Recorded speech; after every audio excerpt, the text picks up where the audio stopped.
پہلے 3 برس تو یہی کچھ ہوا ہے. ذاتی طور پر حضور کا استہزاء تبصر جس کو ہم کہتے ہیں چٹکیوں میں اڑانے کی کوشش. لیکن جب انہوں نے یہ دیکھا کہ یہ تو مشت خاک جو ہے مشت غبار یہ تو آندھی بن رہی ہے، خاص طور پر جب محسوس کیا کہ ہمارا نوجوان طبقہ محمد صلی اللہ علیہ وسلم کے گرد جمع ہو رہا ہے، گویا کہ یہ آگ جو ہے یہ تو ہمارے بارود خانے تک پہنچ گئی اور ہمارا غلاموں کا طبقہ جو ہے وہ ان کی طرف آ رہا ہے، ان پر ایمان لا رہا ہے. تو انہیں شدید خطرے کا احساس ہوا جس کو کہ اقبال نے وہ ابلیس کی مجلس شورا میں کہوایا ہے کہ نظام کہنا کے پاس بانو یہ مارد انقلاب میں ہے، ہوش میں آؤ گرڈ اپ یور لائنز، اس لیے کہ یہ آندھی جو ہے تمہارے سارے مفادات کو ختم کر کے اور بہا کر لے جائے گی. اس کے بعد سن 490 سے شروع ہوا ہے پرسیکیوشن کا دور، اتنی شدید پرسیکیوشن. یہ زیادہ جو ہے حضور صلی اللہ علیہ وسلم پر تو ذاتی طور پر زیادہ فزیکل اسالٹ نہیں ہو سکی، اس لیے کہ بنو ہاشم کا اونچا خاندان تھا، اس کے چشم و چراغ تھے، اور بنی ہاشم کے سردار تھے ابو طالب، اور ابو طالب کو انتہائی محبت تھی حضور کے ساتھ، اور ابو طالب جو ہے پروٹیکٹ کر رہے تھے حضور کو صلی اللہ علیہ وسلم. اب اگر حضور کے خلاف کوئی اقدام کرتے مکے والے تو اس کا مطلب یہ ہوتا کہ ان فائٹنگ شروع ہو جاتی، قبائلی جنگ آپس میں، بنو ہاشم کی جنگ ہوتی ان سے، جو بھی معاذ اللہ قتل کرتا حضور کو صلی اللہ علیہ وسلم. یہ وہ چیز ہے جس کی وجہ سے وہ ٹرائبل اسٹرکچر جو تھا اس کے بنا پر حضور کی پروٹیکشن مختلف مواقع پر آخر انسلٹ تو کی گئی ہے. ایک مرتبہ حضور نماز پڑھ رہے تھے کھڑے ہوئے بیت اللہ میں، ابو جہل نے اپنی چادر کو مٹ دے کر ایک رسی کی شکل دی اور حضور کے گلے میں پھندا بنا کر ڈالا گردن میں، اور پھر دونوں سرے کھینچے کے آنکھیں بنائی. اسی طریقے سے ایک مرتبہ آپ نماز پڑھ رہے تھے تو ابو جہل نے کہا کہ فلاں محلے میں آج اونٹ ذبح ہوا ہے، اس کی اوجڑی پڑی ہوئی ہے، نجاست بھری اوجڑی، کوئی شخص جائے، کوئی ہے جو جائے اور جا کر اس اوجڑی کو لا کر جب محمد سجدے میں جائے تو ان کے سر پر رکھ دو. عقبہ ابن ابی معیط ایک بہت ہی شقی انسان تھا ابو جہل کے ساتھیوں میں سے، اس نے کہا یہ کام میں کروں گا. گیا اور لا کر جب حضور سجدے میں گئے اوجڑی آپ کی گردن پر رکھ. یہ سارا کچھ بھی ہوا ہے حضور کے ساتھ. ایک مرتبہ حضور کو مارنے کے لیے آگے بڑھے، حضرت ابو بکر درمیان میں آ گئے، اتقتلون رجلا ان یقول ربی اللہ.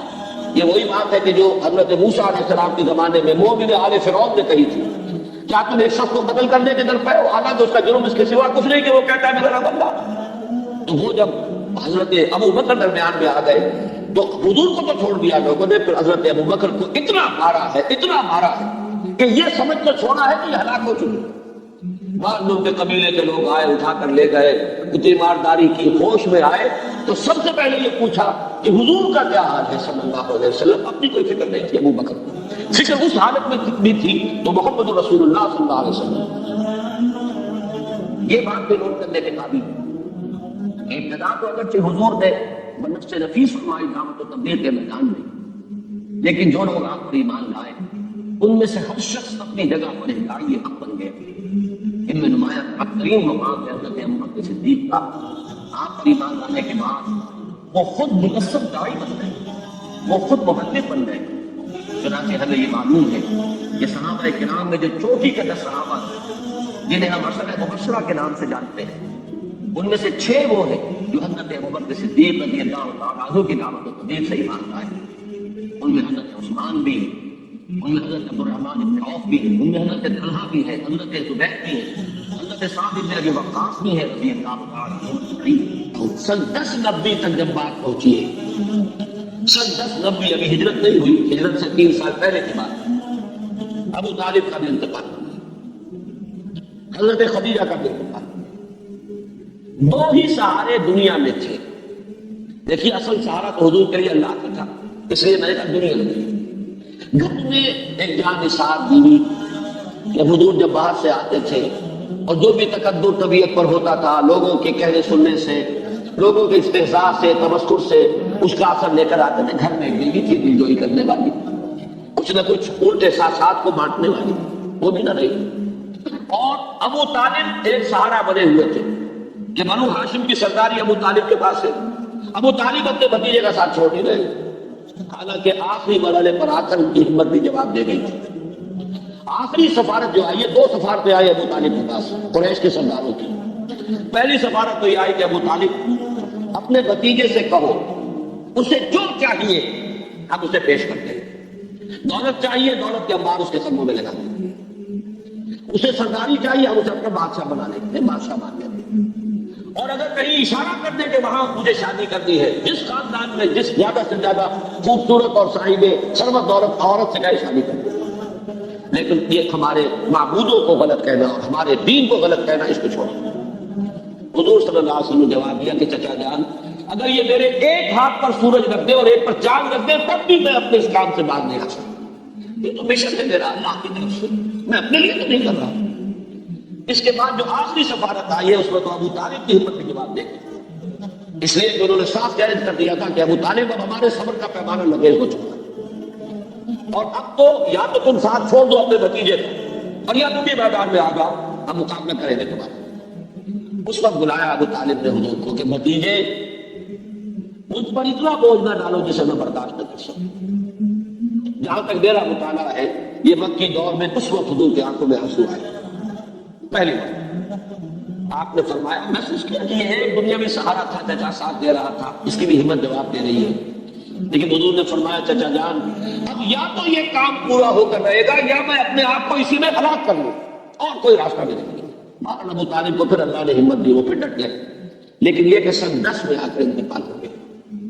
اب قریش نے طے کر لیا کیا قتل کر دو، ریزولوشن اس لیے کہ ان کا دارالندوا تھا، ان کے پارلیمنٹ تھی، چوپال تھی، اگرچہ کوئی ایک ایسا نظام نہیں تھا، کوئی بادشاہ نہیں تھا، لیکن یہ کہ ایک قبیلے کا جو نظام ہوتا ہے، مختلف گھروں کے جو سربراہ تھے وہ جمع ہوتے تھے اور وہاں پر فیصلے کرتے تھے۔ فیصلہ ہو گیا، اب ان کو ختم کرو۔ حضور تک اطلاع پہنچی، حضور نے اب طائف کا سفر اختیار کیا کہ مکے میں تو اب گویا کہ یہ درپے ہو گئے میری جان کے، طائف جاؤں شاید وہاں کے سرداروں میں سے کوئی ایمان لے آئے، تو پھر میں اپنا مستقر وہاں پر میں اپنا بیس بنا دوں، وہاں پر کس بنا۔ میں یہ ساری باتیں اس انداز میں بیان کر رہا ہوں جس سے کہ آپ جدید ایڈیم میں اور جدید ٹرمینالوجی میں بات کو سمجھیں کہ اب اگر یہاں جو ہے میرے قتل کا فیصلہ ہو گیا ہے تو آلٹرنیٹ بیس مجھے چاہیے، کام تو کرنا ہے کسی جگہ سے ہو۔ طائف کا سفر آپ نے کیا ہے سخت ترین، اس لیے کہ جو عام راستہ تھا اسے آپ نے چھوڑ دیا کہ اس پر تو قافلوں کی آمد و رفت تھے، جب فیصلہ ہو چکا ہے کہ محمد کو قتل کر دیا جائے تو کوئی بھی اطلاع کر بیٹھے گا، اب تو کوئی رکاوٹ تو ہے نہیں۔ تو جو پہاڑی راستہ ہے اب تو وہ سڑک بنی ہے، مکہ جن لوگوں کو بھی جانے کی سعادت نصیب ہوئی ہے انہیں معلوم ہے مکے سے طائف تک 2 راستے ہیں، ایک تو طریقے سیل ہے، یہ ہے جہاں سے قافلوں کی آمد و رفت ہوتی تھی، یہ پرانا راستہ ہے، اور ایک پہاڑی راستہ ہے کیونکہ اب تو بہرحال بڑے سے بڑے پہاڑی راستے بنا دیے گئے، یہاں تو کوئی راستہ نہیں تھا، اس وقت اس پہاڑی راستے سے حضور گئے، اور ساتھ صرف تھے وہ منہ بولے بیٹے جو غلام تھے اور آزاد کر کے منہ بولا بیٹا بنا لیا تھا، زید ابن حارثہ جو اب زید ابن محمد کہلاتے تھے۔ طائف میں جو کچھ ہوا ہے حضور کے ساتھ میں ذرا تفصیل سے اس لیے ذکر کر رہا ہوں کہ اندازہ ہو جائے کہ کیسے کیسے مرحلوں سے محمد رسول اللہ گزرے صلی اللہ علیہ وسلم۔ یہ ایسے ہی کام نہیں ہو گیا، گھر بیٹھے نہیں ہو گیا، بغیر تکلیفیں اٹھائے نہیں ہو گیا۔ حضور کے ساتھ ذاتی طور پر پورے 10 برس میں مکے میں نہیں ہوا جو کچھ کے ایک دن میں طائف میں ہوا۔ اس لیے یہ واقعہ خود حضور نے بیان کیا ہے۔ حضرت عائشہ کی روایت ہے، حضرت عائشہ نے پوچھا، کیونکہ حضرت عائشہ کا تو ابھی دور جو ہے بالکل بچپنے کا دور ہوگا، انہیں کیا پتا مکے میں کیا ہو رہا ہے، وہ تو واقف ہے مدنی دور سے، اس لیے کہ غالباً 9 برس کی عمر تھی جب کہ حضور صلی اللہ علیہ وسلم کے اپنے آئی ہے، تو یہ تو زمانہ ہے ان کے ہوش کا نہیں۔ ان کے ہوش میں تو جو یوم احد تھا وہ سخت ترین تھا، جس میں حضور کے دندان مبارک شہید ہوئے اور حضور پر جو ہے ایک کاری زخم لگا، تو انہوں نے یہ پوچھا یا رسول اللہ آپ پر احد کے دن سے سخت دن بھی کوئی گزرا ہے؟ آپ نے فرمایا ہاں، طائف کا دن مجھ پر سخت ترین، اس لیے کہ احد میں تو بہرحال جانثار موجود تھے، صحابہ ساتھ تھے، لوگوں نے اپنے جسموں کو ڈھال بنایا ہوا تھا، حضور سے تیر آئے تو ہماری پیٹھ پر آئے، حضور صلی اللہ علیہ وسلم پہنچا، اللہ پہنچے۔ طائف میں آپ بیٹھے اکیلے، صرف زید بن حارثہ، کوئی نہیں۔ بلکہ عجیب بات ہے کہ حضرت ابو بکر بھی اس سفر میں ساتھ نہیں، جو سائے کی طرح ساتھ رہنے والی شخصیت ہے ابو بکر رضی اللہ تعالی عنہ، وہ بھی اس میں ساتھ نہیں۔ ثانی اسلام و غار و بدر و قحط میں اقبال نے کہا ہے کہ یہ 4 مراحل ایسے، اسلام میں نمبر 2 سب سے پہلے انا اول المسلمین حضور ہے، اور اس کے بعد حضرت ابو بکر، پھر ثانی غار ثور میں حضور کے ساتھ وہی تھے، بدر میں جبکہ رات کے وقت کوئی کٹیا بنا دی گئی تھی وہاں حضور دعا کر رہے تھے، پہرے پر کھڑے تھے ابو بکر، اور قبر میں حضور صلی اللہ علیہ وسلم حجرہ عائشہ میں دفن ہوئے اور اس کے بعد حضرت ابوبکر پہنچ گئے. لیکن یہ کہ اس وقت وہ بھی ساتھ نہیں. 3 بڑے بڑے سردار تھے طائف کے, تینوں سے جا کے ملاقات کی. میں اللہ کا رسول ہوں, اگر تم مجھ پر ایمان لے آؤ, میرا ساتھ دو تو میں یہاں منتقل ہوں. تینوں نے ایسے کوڑا جواب دیا اور ایسے جیسے تیر کے مانند کلیجوں کو چھلنی کر دینے والے. ایک شخص نے کہا چلے جاؤ فوراً, میں تم سے بات میں نہیں کرنا چاہتا. اس لیے کہ 2 ہی امکان ہے, یا تم جھوٹے ہو یا سچے ہو. اگر جھوٹے ہو تو میں جھوٹے کو منہ نہیں لگانا چاہتا, اور سچے ہو تو پتہ نہیں میں کوئی تمہارے شان میں گستاخی کر بیٹھوں تو مارا جاؤں گا, یہ چلے جاؤ. یہ استہزاء کا انداز ہے, تبسم کا انداز ہے. ایک نے کہا تمہارے سوا اللہ کو کوئی اور نہیں ملتا تھا نبی بنانے کے لیے. یہ مکے اور طائف کے بڑے بڑے سردار تھے, اگر بنانا تھا نبی کسی کو تو بڑے بڑے چودھری, بڑے سردار, سرمایہ دار, ان میں سے کسی کو لے. تو تینوں نے ایسے جواب دیے ہیں. مایوس ہو کر حضور چلنے لگے واپس. آپ اندازہ کیجیے اس وقت مکے میں جا نہیں سکتے, مکے میں قتل کا فیصلہ ہو چکا. امیدیں لے کر آئے طائف میں یہ ہوا. کس کیفیت کے ساتھ, کس بوجھل دل کے ساتھ حضور واپس ہو رہے ہیں. اس وقت ان لوگوں نے کچھ گنڈوں کو اور کچھ ان کو اسٹریٹ ارچن صاحب کہتے ہیں, محلے میں گلیوں کے اندر جو آوارہ بچے ہوتے ہیں, ان سے کہا ان کی خبر لو. اور اب پتھر شروع, پتھراؤ ہو رہا. حضرت زید بن حارثہ رضی اللہ تعالیٰ ادھر سے آتے ہیں بچانے کے لیے کہ مجھ پر پتھر آئے, حضور پر نہ آئے, تو دوسری طرف سے آ رہا. ایک آدمی تو ایک طرف سے کور کر سکتا ہے, ایک وقت میں چاروں طرف سے تو کور نہیں کر سکتا. لہٰذا پتھر آ گئے اور تاک تاک کر ٹخنے کی ہڈی کا نشانہ بنا کر مارے. اس سے یہ کہ پائے مبارک لہو لہان ہو گئے, کافی خون بہ گیا. آپ پر کچھ تھوڑی سی ذوف کی کیفیت تاری ہوئی, بیٹھ گئے آرام دینے کے لیے. تو 2 گنڈے آئے, ایک نے اس بغل میں ہاتھ ڈالا, ایک نے اس بغل میں ہاتھ ڈالا, چلو اٹھو جاؤ. یہ معاملہ طائف کی گلیاں اور اللہ کے رسول حبیب رب العالمین سید الاولین والآخرین, لیکن عالم واقعہ میں درشن وہاں سے باہر نکل کر آئے ہیں. وہاں پھر آپ کی زبان پر ایک دعا آئی ہے, کلیجے کو چیر دینے والی دعا. اللہم الیک اشکو ضعف قوتی وقلت حیلتی وہوانی علی الناس. اے اللہ تیری ہی جناب میں فریاد لے کر آیا ہوں اپنی قوت کی کمی کا, اپنے وسائل کی کمی کا, اور یہ جو رسوائی ہو رہی ہے لوگوں کے سامنے, کہاں جاؤں, کس سے فریاد کروں, کس سے کہوں. الی من تکلنی الی بعید یتجسمنی اور الی عدو من یقتلنی. کیا کس کے حوالے مجھے کر دیا. یہ لوگ جو مجھ پر ہجوم کر رہے ہیں, حملہ کر رہے ہیں, کیا میرا معاملہ ان کے حوالے کر دیا ہے کہ جو چاہے کر لیں. لم یکن علی غضب فلا ابالی. لیکن اے اللہ اگر تیری رضا اسی میں ہے, تو ناراض نہیں ہے, تو مجھے کوئی پرواہ نہیں. سر تسلیم خط ہے جو نکالے آپ نے. یہ کیفیت ہے اس وقت حضور صلی اللہ علیہ وسلم. اس کا پھر فوری طور پر جو نتیجہ نکلا, ملک الجبال حاضر ہوتا ہے. وہ فرشتہ جو پہاڑوں پر معمور ہے اور عرض کرتا ہے کہ اللہ نے مجھے بھیجا اس حکم کے ساتھ, اگر آپ فرمائیں تو میں ان پہاڑوں کو آپس میں ٹکرا دوں جن کے درمیان وادی میں یہ طائف کا شہر آباد ہے, اور یہ کس طرح فرماؤں. فرمایا نہیں, میں اس لیے نہیں بھیجا گیا کیا عجب کہ ان کی آئندہ نسلوں کو اللہ تعالیٰ توفیق عطا فرماتے. بہرحال, اور یہ بھی نوٹ کر لیجئے کہ محمد ابن قاسم ثقفی رحمۃ اللہ علیہ جو بر عظیم پاک و ہند میں اسلام کا جھنڈا لے کر گئے, وہ ثقفی تھے. اسی قبیلہ ثقیف کے وہ فرزند تھے جو طائف میں آباد تھے. تو حضور نے فرمایا نہیں, عذاب کیجیے. بہرحال جب مکے میں آئے ہیں واپس, نوٹ کیجئے یہ چیزیں بہت کم شاید آپ کی توجہ ہوئی ہو, واپس آ کر مکے میں داخل نہیں ہو سکتے تھے. لہذا ایک مشرک کو, کافر کو پیغام بھیجا, مطعم بن عدی, اگر تم مجھے اپنی ذاتی امان میں لے لو, بڑا سردار تھا, تو میں مکے میں آؤں.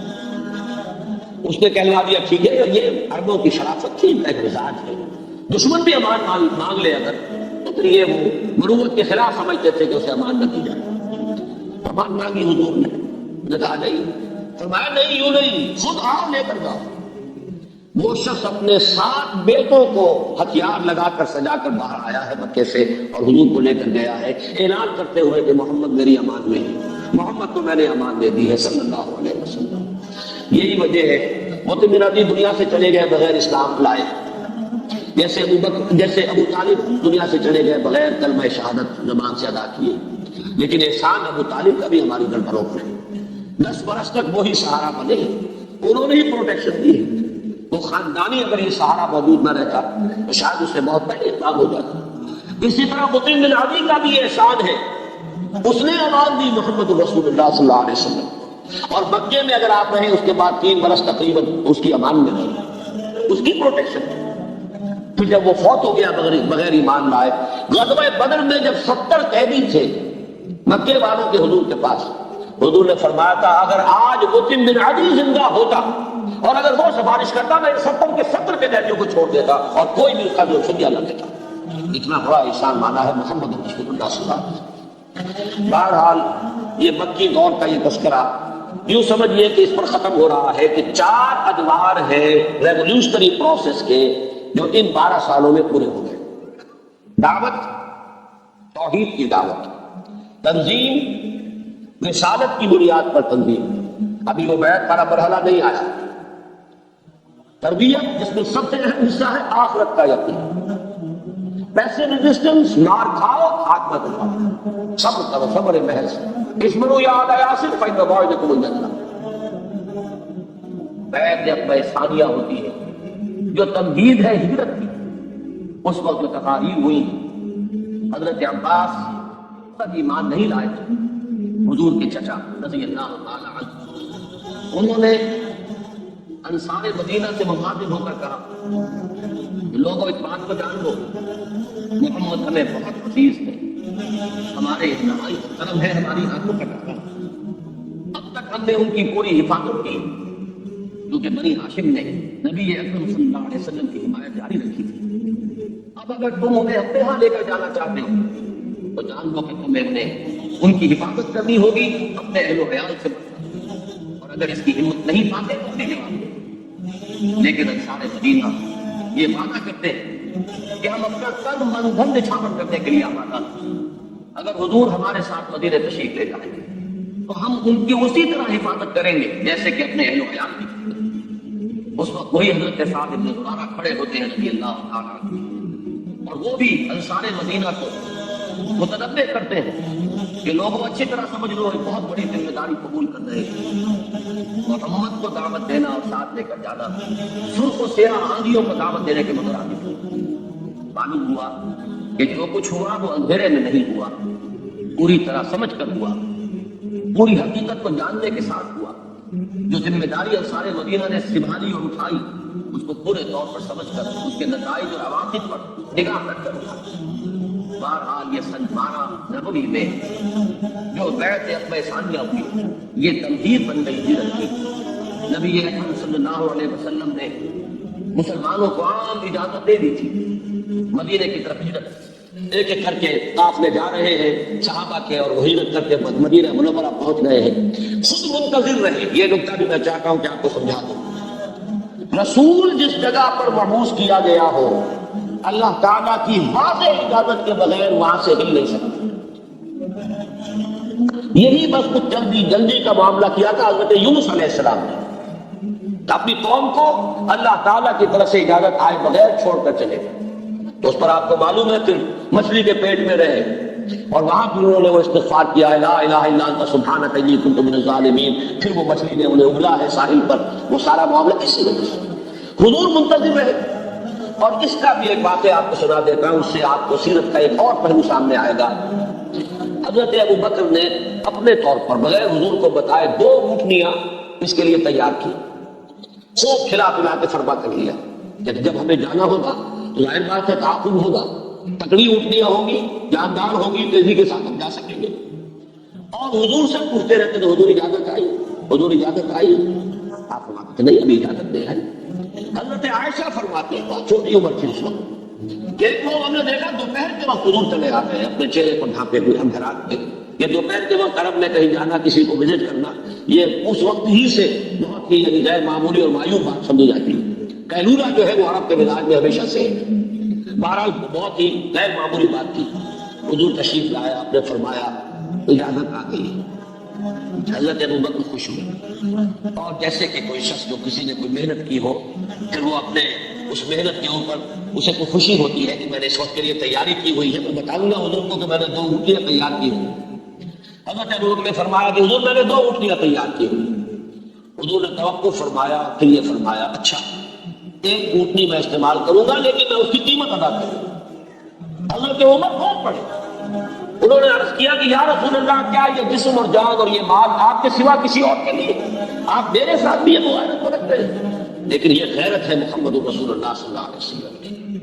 اور نبی اکرم صلی اللہ علیہ وسلم اپنے اسی انتہائی گہرے دوست جو یار بار اور رفیق رات ہے ابو بکر صدیق رضی اللہ تعالی عنہ، ان کی معیت میں مکے سے ہجرت فرما کے مدینے کی طرف روانہ ہوتے ہیں۔ زبان مبارک پر وہ دعا ہے جو سورہ بنی اسرائیل میں گویا کہ اسی ہجرت کی تمہید کے طور پر آپ کو تلقین فرما دی گئی تھی، رب ادخلنی مدخل صدق واخرجنی مخرج صدق واجعل لی من لدنک سلطانا نصیرا۔ پروردگار، مجھے جہاں داخل فرما رہا ہے وہ صدق اور صداقت اور راستی کا داخلہ ہو، اور جہاں سے تو مجھے نکال رہا ہو وہاں سے میرا یہ نکلنا بھی راست بازی اور صدق پر مبنی ہو۔ اور اے رب، مجھے اپنے خاص خزانہ فضل سے وہ غلبہ اور قوت اور اقتدار عطا فرما جو اس مشن میں میرا ممد اور معاون ہو جو تو نے میرے حوالے کیا۔ حضرت ابوبکر صدیق رضی اللہ تعالیٰ عنہ اور آن حضور صلی اللہ علیہ وسلم 3 شب و روز غار ثور میں چھپے رہے۔ اس وقت وہ مرحلہ بھی آیا کہ کھوجی بالکل اس کے دہانے تک پہنچ گئے، اور حضرت ابوبکر صدیق اپنے لیے نہیں، نبی اکرم صلی اللہ علیہ وسلم کی طرف سے اندیشہ ناک ہو کر گھبرائے ہوئے یہ فرماتے عرض کرتے کہ حضور، اگر ان میں سے کسی نے غیر ارادی طور پر اپنے قدموں کی طرف نگاہ ڈال دی تو ہم دیکھ لیے جائیں گے، ہم پکڑے جائیں گے، لیکن وہ صبر، وہ ہے صبر و ثبات و استقامت، اور جس کو کہ اللہ کی ذات پر یقین کامل حاصل تھا، معیت خداوندی جس کی قوت کا اصل راز تھی، وہ فرماتا ہے لا تحزن ان اللہ معنا، نہیں گھبراؤ، نہیں کسی رنج اور غم کا کوئی موقع نہیں ہے، اللہ ہمارے ساتھ ہے، وہ ہمارا رفیق، ہمارا مددگار۔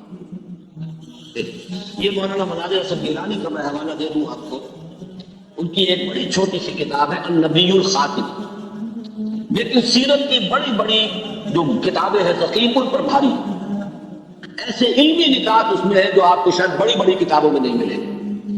انہوں نے یہ نقطہ بیان کیا ہے کہ یوم طائف جو ہے یہ ٹرننگ پوائنٹ ہے حضور کی حیات طیبہ میں۔ اب تک گویا کہ اللہ نے حضور کو دشمنوں کے حوالے کر رکھا تھا کہ جیسے چاہو ٹھوک بجا کر دیکھ لو، ان کے صبر کا امتحان لے لو، ان کے صبر و ثبات اور استقلال۔ ظاہر بات ہے اگر یہ امتحان نہ ہوتے تو کیسے پتا چلتا کہ محمد میں کتنی استقامت ہے، کتنا صبر ہے، کتنا استقلال ہے؟ وہ تو جب ہر طریقے سے انہوں نے ٹھوک بجا کر دیکھ لیا تو معلوم ہوا نہیں۔ تو لیکن طائف کے دن میں جو آخری کلائمیکس آ گیا اور اس کے بعد حضور کی زبان پر بھی وہ فریاد آ گئی، وہ ٹرننگ پوائنٹ ہے۔ اس کے بعد سے حضور کو پروٹیکشن حاصل ہوئی اللہ کی طرف سے خصوصی۔ اسی پروٹیکشن کا ایک منظر سامنے آئے گا کہ آپ ہجرت کے لیے نکلے ہیں اور حالانکہ گھیراؤ کیا ہوا تھا لیکن کوئی دیکھ بھی نہیں سکا، آپ نکل گئے۔ یہ وہ اللہ تعالیٰ کی خصوصی پروٹیکشن۔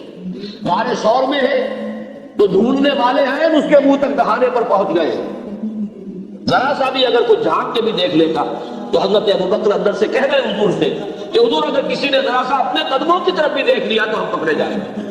اور حضور فرما رہے لا تحزن ان اللہ معنا، گھبراؤ نہیں، اللہ ہمارے ساتھ۔ اور اللہ تعالیٰ نے ایسے معجزے سے نجات دی ہے اس وقت کہ وہ ایک کبوتری نے آ کے وہاں انڈے دے دیے ہیں اور ایک مکڑی نے جالا کن دیا ہے۔ تو ابو جہل نے کہا جب کہ کھوجی جو لے کر آ گیا تھا وہاں تک، اور ان کا پاگل ہوا کہ دیکھو یہاں پر جالا لگا ہوا ہے مکڑی کا اور انڈے دیے ہوئے کبوتری نے، یہاں سے کوئی انسان گزر سکتا ہے؟ جانا وہیں سے واپس ہو۔ لیکن سن 7 میں آپ نے عمرہ کیا ہے، عمرہ قضا۔ سن 6 میں صلح حدیبیہ ہوا، 8 میں مکہ فتح ہو گیا رمضان میں، لیکن آپ نے حج نہیں کیا۔ سن 9 میں بھی آپ نے حج نہیں کیا، حضرت ابوبکر کی عمارت میں قافلہ حج بھیج دیا۔ اور ہم یہ سمجھتے ہیں کہ بس ہر سال حج کرنا ہی سب سے بڑی عبادت ہے، دین کو قائم کرنے کی جدوجہد ہے نہیں، لگے ہوئے دنیا ہی کما دیں گے حلال سے حرام سے، بس ہر سال حج کر لیا تو گویا کہ ساری حرام خوری جو ہے وہ پاک ہو جائے گی اس ذریعے سے۔ ہمارے تصورات یہ ہیں۔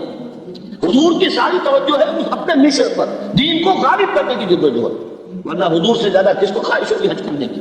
سن 8 میں حج نہیں کیا، سن 9 میں حج نہیں کیا، سن 10 میں کیا۔ سن 10 میں جب حج کیا ہے آپ نے تو اپنا وہ خطبہ دیا، اے مسلمانوں، یہ بڑا تاریخی خطبہ ہے حجۃ الوداع کا۔ وہ بنیادی جو امور تھے اپنی دعوت کے، وہ پھر اثر نو واضح کیے۔ آخر میں سوال کیا، الا هل بلغت، لوگوں میں نے پہنچا دیا یا نہیں؟ اور یہ حیرت انگیز واقعہ ہے کہ حضور کے ایک سوال کے جواب میں صحابہ نے 3 باتیں کی۔ انا نشهد انك قد بلغت واديت ونصحت، بلکہ ایک روایت میں 4 ہے، انك اديت الامانه وبلغت الرساله ونصحت الامه وكشفت الغمه۔ ہم گواہ ہیں نبی، آپ نے رسالت کا حق ادا کر دیا، پیغام کا حق ادا کر دیا، ہماری خیرخواہی کا حق ادا کر دیا، آپ نے گمراہی کے جو پردے ہیں اندھیرے نے چاک کر دیا۔ 3 مرتبہ حضور نے سوال کیا، 3 مرتبہ جواب دیا۔ پھر آپ نے نگاہ اٹھائی آسمان کی طرف اور مشت شہادت سے اشارہ کیا 3 مرتبہ۔ پہلے آسمان کی طرف اشارہ، پھر لوگوں کی طرف۔ 1.25 لاکھ کا مجمع تھا۔ تصور کیجئے 22 برس پہلے ایک تنہا آدمی کھڑا ہوا تھا دعوت لے کر، اسے مجنون کہا گیا، شاعر کہا گیا، شاعر کہا گیا، پاگل کہا گیا، مسحور کہا گیا۔ ان تتبعون الا رجلا مسحورا، شاعر، مسحور، شاعر، کذاب، نہ معلوم کیا کہتا تھا، اکیلا۔ اور کل 22 برس بھی کون سے کپڑی جو ہمارے 21 برس اور انقلاب عظیم 1.25 لاکھ کا مجمع سامنے ہے، خطبہ دے رہے ہیں۔ الا هل بلغت، انا نشهد انك قد بلغت الرسالة واديت الامانة ونصحت الامة وكشفت الغمة۔ اب آپ فرماتے ہیں اللہم اشہد، اللہم اشہد، اللہم اشہد، اے اللہ تو بھی گواہ ہے۔ اس کو میں کہا کرتا ہوں سائی آف ریلیف، وہ بارے گراں جو میرے کندھے پر آیا تھا۔ اے اللہ گواہ رہے، یہ مان رہے ہیں میں نے پہنچا دیا، میرا فرض منصبی ادا ہوئی۔ یہی گواہی اللہ تعالیٰ کے رسول قیامت کے دن دیں گے۔ فَكَيْفَ إِذَا جِئْنَا مِن كُلِّ أُمَّةٍ بِشَهِيدٍ وَجِئْنَا بِكَ عَلَىٰ هَٰؤُلَاءِ شَهِيدًا۔ ہر امت کا رسول کھڑا ہوگا، پہلے ٹیسٹیفائی کرے گا پروزیکیوشن وٹنس کی حیثیت سے، اے اللہ تیرا دین جو مجھ تک آیا تھا میں نے پہنچا دیا تھا۔ Now they are responsible, they are accountable۔ وہ جواب دے، یہ نہیں کہہ سکتے کہ میں نے تیرا پیغام پہنچایا۔ وہ گواہی آپ لے کر گئے اس دنیا میں۔ الا هل بلغت، انا نشهد انك قد بلغت الرسالة واديت الامانة ونصحت الامة وكشفت الغمة۔ اللهم اشهد، اللهم اشهد، اللهم اشهد، اے اللہ تم گواہ ہے۔ اور پھر فرمایا فليبلغ الشاهد الغائب۔ اب یہ بوجھ میرے کندھے سے اتر کر تمہارے کندھوں پر آ گیا، اب تمہیں پہنچانا ہے، جو یہاں ہے ان کے ذمہ ہے پہنچانا، ان کو جو یہاں نہیں۔ جو یہاں نہیں ہے میں وہ پوری نوع انسانی بھی شامل تھی جو اس وقت دنیا میں موجود تھی، اور وہ پوری نسل انسانی بھی ہے جو قیامت تک دنیا میں آئے۔ اس لیے کہ وہ آیت میں آج ہی آپ کو سنا چکا، ما ارسلناک الا کافۃ للناس بشیرا ونذیرا۔ ہم نے تو آپ کو بھیجا پوری نوع انسانی کی۔ تو ابھی وقت فرصت ہے، کہاں کام ابھی باقی ہے۔ ابھی تو ایک ملک ہے جس پر اللہ کے دین کا جھنڈا لہرا رہا ہے، دین کا غلبہ ہوا صرف جزیرہ نمایاں عرب پر۔ ابھی تو تمہارے لیے بہت محنت اور مشقت کا میدان ہے۔ اب یہ بوجھ میرے کندھے سے اتر کر تمہارے کندھے پر آ گیا، اور یہی نقطہ ہے اس میں۔ قدم قدم پر معجزہ ہو سکتا تھا حضور کے لیے، لیکن آئندہ امت کے لیے معجزے کیسے ہوتے؟ معجزے تو نبی کے لیے ہے، رسول کے لیے، جبکہ امت کے ذمہ یہ آنا تھا کام کہ بقیہ پوری نوع انسانی تک، پورے عالم انسانی تک دین کی تبلیغ اور دین کو قائم کرنا تمہاری ذمہ داری ہے۔ یہ مشن امت کے حوالے کر کے غزوہ یہ حجۃ الوداع کے 3 مہینے بلکہ 3 مہینے سے کم ہے عرصہ جو حضور اس دنیا میں رہے ہیں، پھر آپ کا مرض وفات ہوا ہے، اور اسی میں پھر وہ کیفیت کہ آپ کے الفاظ آخری جو زبان مبارک پر تھے، اللہم فی الرفیق الاعلی۔ اس کا پس منظر یہ ہے کہ بعض احادیث سے معلوم ہوتا ہے کہ انبیاء اور رسول کو اللہ تعالیٰ کی طرف سے آپشن ہوتا ہے، آپ کا کام پورا ہو گیا، واپس آنا چاہیں تو ابھی آ جائیں، ابھی اور دنیا میں ٹھہرنا چاہیں تو اور ٹھہریں۔ یہ آپشن حضور کے سامنے بھی آیا۔ حضور نے پھر خطبہ بھی دیا تھا ایک روز مرض وفات میں، ذرا سی جب آپ کو تھوڑا سا ریلیف ہوا تھا، باہر آپ آئے، حضرت ابو بکر صدیق رضی اللہ تعالی عنہ آپ کے حکم کے مطابق امامت فرما رہے تھے، اور صحابہ کرام ان کی امامت میں نماز ادا فرما رہے تھے۔ حضور تشریف لائے، حضرت ابو بکر نے پیچھے ہٹنا چاہا، لیکن حضور نے اشارے سے انہیں حکم دیا کہ نماز جاری رکھو، اور حضرت ابو بکر کے پہلو میں بیٹھ کر نماز ادا فرمائی۔ اس کے بعد آپ نے خطبہ ارشاد فرمایا اللہ نے اپنے ایک بندے کو یہ اختیار کیا کہ وہ چاہے تو دنیا کی نعمتیں قبول کر لے اور چاہے تو جو کچھ اس کے پاس ہے یعنی عالم اخروی کی نعمتیں انہیں اختیار کر لے. تو بندے نے جو کچھ رب کے پاس ہے اسے قبول کر لیا. حضرت ابو بکر صدیق یہ سن کر رو پڑے اس لیے کہ انہیں اندازہ ہو گیا کہ در حقیقت نبی اکرم صلی اللہ علیہ وسلم یہ خود اپنی بات بیان فرما رہے ہیں اور آپ نے ہم سے جدائی اور رفیق اعلیٰ کی طرف مراجعت کا فیصلہ کیا. نبی اکرم صلی اللہ علیہ وسلم کا وصال یقیناً امت مسلمہ کے لیے صحابہ کرام کی جماعت کے لیے ایک انتہائی رنج و غم اور اندوہ اور صدمے کی بات تھی. وما محمد الا رسول. اسی میں ایک دفعہ یہ بھی ہو گیا تھا کہ کچھ لوگوں نے یہ کہا کہ جب محمد کا انتقال ہو گیا تو اب کس لیے جنگ کرنی. حضرت عمر بھی ان میں سے جب خبر یہ اڑ گئی کہ حضور فخر ہو گئے انہوں نے تلوار پھینک لی بیٹھ گئے اب کس کے لیے جنگ کرنی. تو اس میں کہا گیا کہ یہ تمہارا غلط ہوئی ہے گرفت ہو رہی ہے ہر ایک کہیں پر گرفت ہو گئی. پہلی گرفت محمد پر ہو گئی صلی اللہ علیہ وسلم ایسا لقب ملا بڑے شاید تو حضرت عمر حضور کے مقابلے میں تو کوئی حیثیت نہیں ان پر بھی گرفت ہو رہی. وما محمد الا رسول. اور محمد کچھ نہیں ہے اس کے سوا کہ وہ اللہ کے رسول ہے وہ معبود تو نہیں ہے. تم ان کے لیے تو جہاد نہیں کر رہے تم جہاد اللہ کے لیے. دین کا غلبہ جو وہ اللہ کے دین کا غلبہ ہے. محمد کی حیثیت کیا وہ تو اللہ کے رسول ہے. وما محمد الا رسول قد خلت من قبلہ الرسل. اور ان سے پہلے بہت سے رسول گزر چکے. افئن مات تو اگر وہ ان کا انتقال ہو جائے اور قتل یا بالفرض وہ قتل ہو جائے قلبتم علی اعقابکم تو کیا تم اپنی ایڑیوں کے بل لوٹ جاؤ گے. یہی تمہارے دین اور ایمان کی حقیقت ہے. ومن ينقلب على عقبيه فلن يضر الله شيئا. اور جو کوئی بھی اپنی ایڑیوں کے بل لوٹ جائے گا وہ اللہ کو کوئی نقصان نہیں پہنچائے گا. وسيجزي الله الشاكرين. ہاں اللہ بدلہ دے گا شکر کرنے والے. حضرت عمر کیونکہ جذباتی انسان تھے اس میں کوئی شک نہیں. تقریباً یہی کیفیت حضور کے انتقال پر ہو گئی تھی. تلوار کھینچ کر بیٹھ گئے تھے جو کہے گا محمد کا انتقال ہو گیا سر اڑا دوں گا. وہ تو پھر حضرت ابو بکر آئے وہ یار غار ثانی اسلام و غار و بدر و قبر وہ آئے ہیں اور ان کے لیے کیونکہ رکاوٹ نہیں تھی. حضرت عمر کو اندر جا نہیں سکتے تھے. حضرت عائشہ کا حجرہ تھا. اب حضرت عائشہ بیٹی ہیں حضرت ابو بکر کی وہ سیدھے گئے ہیں جا کر چہرے پر چہرے مبارک پر چادر تھی ہٹائی اور آپ کو پیشانی کو بوسہ دیا اور کہا کہ اب دوبارہ موت آپ کو وارد نہیں ہوگی اب تو حیات جاویدانی آپ کو حاصل ہو چکی. پھر باہر آ کر یہی آیت پڑھی وما محمد الا رسول قد خلت من قبلہ الرسل افئن مات او قتل انقلبتم علی اعقابکم. حضرت عمر کہتے ہیں مجھے محسوس ہوا جیسے یہ آیت ابھی نازل ہوئی ہے. اتنا اثر یہ عظیمت تھی حضرت ابو بکر بہت بڑا مقام ہے حضرت ابو بکر. وما كان الرسول تموت الا باذن اللہ. اور کسی جان کے لیے یہ ممکن ہی نہیں ہے کہ وہ موت مر سکے اس پر موت وارد ہو مگر اللہ کے حکم سے.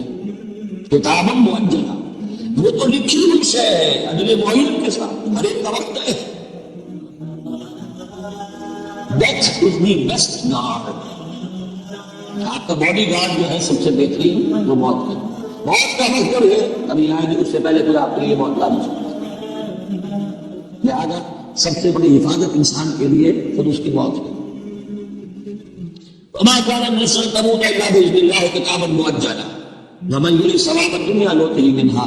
جو کوئی دنیا کا اجر و ثواب چاہتا ہے ہم اسے دیتے ہیں. یہ سورہ بقرہ میں بھی ہم پڑھ چکے تھے حج کے ذکر میں. ومن يريد ثواب الاخرة نؤته منها. اور جو واقعتاً آخرت کا ثواب چاہتا ہے بدلہ چاہتا ہے جزا چاہتا ہے اپنے اعمال کی ہم اس میں سے اس کو دیں گے. وسنجزي الشاکرین. اور شکر کرنے والوں کا وہ ہم جزا دیں گے. لیکن ظاہر ہے کہ نبی اکرم صلی اللہ علیہ وسلم جو مشن امت کے حوالے کر کے گئے تھے اس کی تکمیل نہایت اہمیت کی حامل تھی. چنانچہ ہم یہ دیکھتے ہیں کہ آن حضور نے جو نظم جماعت قائم فرمایا تھا اس کا ظہور ہوتا کہ وہ کتنا پختہ نظم جماعت تھا کہ فوراً ہی مشوروں کے تمام مراحل طے پا گئے. اور نبی اکرم صلی اللہ علیہ وسلم نے جنہیں نماز کی امامت کے لیے آگے بڑھایا تھا اور جنہوں نے 17 نمازیں حضور کی حیات دنیاوی کے دوران مسلمانوں کو امام بن کر پڑھائی تھی انہیں کی خلافت پر امت کا اجماع ہو گیا. حضرت ابو بکر بلا شبہ صدیق اکبر رضی اللہ تعالی عنہ. اور یہ جان لینا چاہیے کہ مقام صدیقیت مقام نبوت سے بہت قرب رکھتا ہے.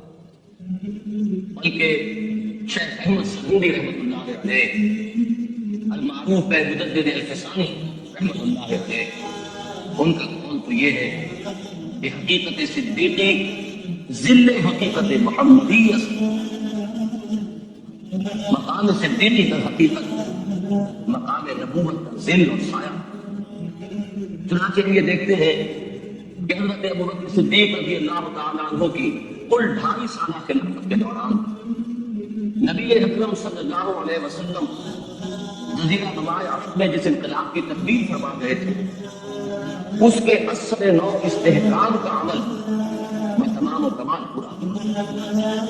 تاریخ عالم میں جتنے انقلابات آئے ہیں ان سب میں آپ کو ایک بات قدر مشترک کے طور پر ملے گی کہ انقلاب جب اپنے آخری مراحل میں ہوتا ہے اس وقت انقلاب دشمن طاقتیں گولوں خدروں میں دبک جایا کرتی ہیں، منتظر رہتی ہیں کہ پھر جب بھی موقع ہو وہ سر اٹھائے اور انقلاب پر حملہ آور ہو اور اسے ناکام کرنے کی کوشش کرے. چنانچہ یہی عمل ہے جو نبی اکرم صلی اللہ علیہ وسلم کے انتقال کے فوراً بعد ہمیں جزیرہ نماء عرب میں چہار طرف نظر آتا. بالکل ایسے سما بن گیا کہ جیسے فرمایا گیا تھا کہ وَرَأَيْتَ النَّاسَ يَدْخُلُونَ فِي دِينِ اللَّهِ أَفْوَاجًا. آپ نے دیکھ لیا کہ لوگ داخل ہو رہے ہیں اللہ کے دین میں فوج در فوج. حضور کے انتقال کے بعد عارضی طور پر منظر یہ سامنے آیا کہ جیسے یخرجون من دین اللہ افواجا کا معاملہ ہو گیا. لوگ فوج در فوج اللہ کے دین سے نکلنے لگے. ایک جانب نبوت کاذبہ کے دعوے دار جھوٹے مدعیان نبوت کھڑے ہو گئے اور ان کی دعوت پر بھی لاکھوں کی تعداد میں لوگوں نے لبیک کہا. دوسری طرف ایک کثیر تعداد میں لوگ زکات کا انکار کر کے کھڑے ہو گئے. ہم توحید کی گواہی دیں گے، رسالت کی گواہی دیں گے، نماز بھی قائم کریں گے، لیکن زکات ادا نہیں کریں گے. یہ 2 چیلنج تھے نظام خلافت. اس کے اس پس منظر کو ذہن میں رکھیے. عرب میں کبھی کوئی مرکزی حکومت تھی ہی نہیں، لہٰذا وہ لوگ عادی نہیں تھے. اگر کوئی حکومت پہلے ہوتی تو کوئی ٹیکس ہوتے، پہلے کوئی عادی ہوتے، تو وہاں پر تو کوئی نظام تھا ہی نہیں. انہیں زکات بہت بھاری لگتی. ہم سے یہ لیا جا رہا ہے، ہماری آمدنی کا ایک حصہ، یہ بہت انہیں کھل رہا ہے، صاف ہو رہا ہے. اسی طریقے سے عرب کی صورت یہ تھی کہ پورا ملک تقسیم تھا قبائلی، اور ہر قبیلے کا سردار گویا کہ اپنے علاقے کا وہ بے تاج بادشاہ. جیسے آپ کو معلوم ہے افغانستان میں طالبان کے آنے سے پہلے وار لارڈز مختلف علاقوں کے اندر انہوں نے پاٹک لگا لی، اپنے علاقے میں لگا لی، ہر ایک اپنی جگہ پر. میں خود آپ کا مالک ہوں، اس مختار ہوں. اور اب طالبان کے خاتمے کے بعد دوبارہ وہی صورت پیدا ہو، ہم لوگ ہمارا ختم ہو چکا. تو ان کے لیے ظاہر بات ہے کہ وہ دمک تو گئے تھے جب ان کی پیش نہیں جا رہی تھی، جب وہ مجبور ہو گئے تھے انہوں نے اطاعت قبول کر لی تھی. اسی لیے ان کے بارے میں سورہ حجرات میں فرمایا گیا قالت الاعراب آمنا، یہ بدو کہہ رہے ہیں ہم ایمان لے آئے. اے نبی ان سے کہہ دیجیے لن تؤمنوا، تم ایمان نہیں لائے ہو، ولکن قولوا اسلمنا، یوں کہے کہ ہم نے اطاعت قبول کر لی، ہم اسلام لے آئے ہیں. ولما يدخل الايمان في قلوبكم، ابھی تک ایمان تمہارے دلوں میں داخل نہیں. یہ سب کا معاملہ نہیں تھا لیکن اکثر کا معاملہ تھا. ان میں مومنین صادقین بھی تھے لیکن اکثر کا معاملہ یہ تھا.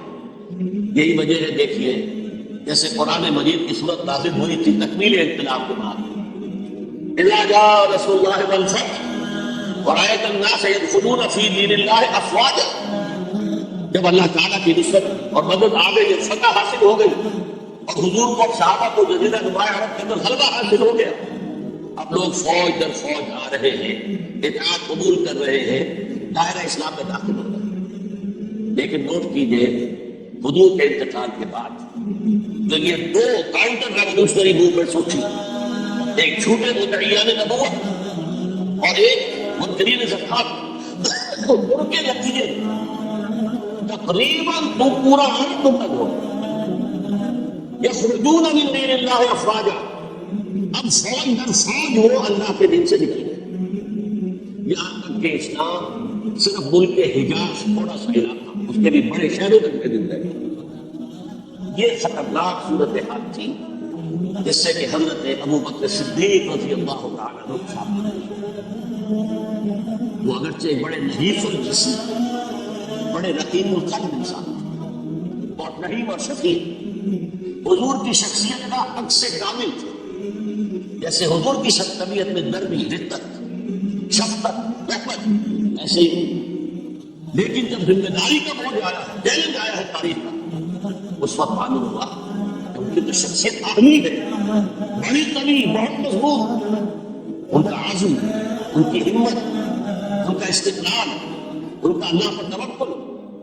اس موقع پر میں آپ کو بتاتا ہوں، بہت سے لوگوں نے مشورہ دیا تھا کہ مصلحت کا تقاضا ہے کہ کئی محاذ نہ کھولیے بیک وقت، مسلمانوں کے دل پہلے ہی زخمی ہے، حضور کے لیے تاکید۔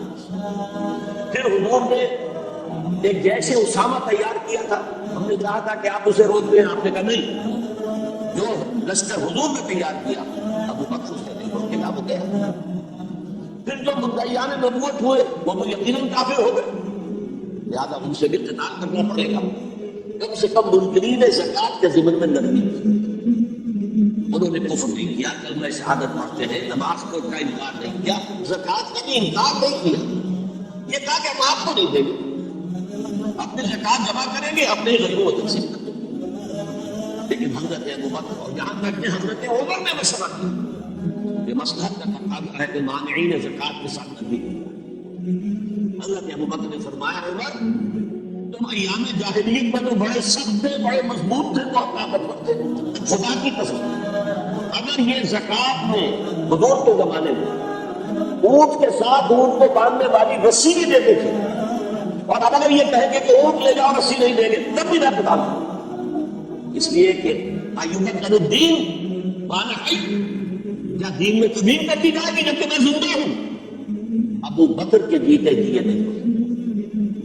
لہٰذا ہم دیکھتے ہیں تاریخ کے اندر کیونکہ صدیقیت بہت اعلیٰ، نبوت کے بعد کا درجہ صدیقیت، پھر شہداء، پھر صالحین، اور یہ ہے صدیق اکبر، افضل البشر بعد الانبیاء بالتحقیق۔ ابو بکر صدیق سال 1.5 سال کے اندر دونوں فکروں کی سرکوبی کر دی ہے۔ کنسالیڈیٹ ہو گیا انقلاب دوبارہ، اس میں ہزاروں صحابہ کرام کے جانے ہیں۔ ایک جنگ یمامہ مشہور ہے، مسیلمہ کذاب کے خلاف 500 حفاظ اس جنگ میں شہید ہو گئے۔ تشویش ہو گئی کہ اگر حفاظ جو ہے اس طرح شہید ہو گئے تو کہیں قرآن گم نہ ہو جائے، ضائع نہ ہو جائے، کتابی شکل تو تھا ہی نہیں، وہ تو سینوں میں محفوظ تھا۔ اس لیے تجویز پیش کی گئی کہ اسے کتابی شکل جیسے کتاب 2 جلد کے گدوں کے مابین ہوتی ہے، مابین 2 فتح ہوا کرتا ہے، تب یہ کام کیا۔ بہرحال پہلا مرحلہ یہ تھا کہ کاؤنٹر ریولوشنری موومنٹس، کیونکہ ابھی انقلاب صرف عرب میں آیا تھا اور عرب ہی کے اندر سے کاؤنٹر ریولوشنری موومنٹس ابھری، جھوٹی نبوت اور مانعین زکوٰۃ کی شکل، اور حضرت ابو بکر رضی اللہ تعالیٰ عنہ نے اپنی عظیمت کا ثبوت دیتے ہیں ان دونوں موومنٹس کو کچل کر رکھ دیا اور انقلاب اسلامی کو اثر نو کنسالیڈیٹ کر کے پھر قیادت حکم خداوندی کی اسے کہ ان کے انتقال کا وقت آ گیا تو حضرت عمر فاروق کو نامزد کر کے ان کے سپرد رضی اللہ تعالیٰ۔ اس احساس کے تحت ایک اور اللہ کے سامنے کھڑے ہونا ہے محاسبے کے لیے، ایک عجیب کیفیت میں کہا کرتے تھے کاش کہ میں درخت پر چہچہاتی ہوں یا چڑیا ہوتا جس سے کوئی محاسبہ نہیں ہے، حساب کتاب نہیں، کاش کہ میں گھاس کا ایک تنکا ہوں جس سے کوئی حساب کتاب نہیں ہے، وہ سوکھ جاتی ہے تو آگ میں جلاتی جاتی ہے، حساب کتاب کہنے والا کون ہے؟ ابو بکر صدیق رضی اللہ عنہ۔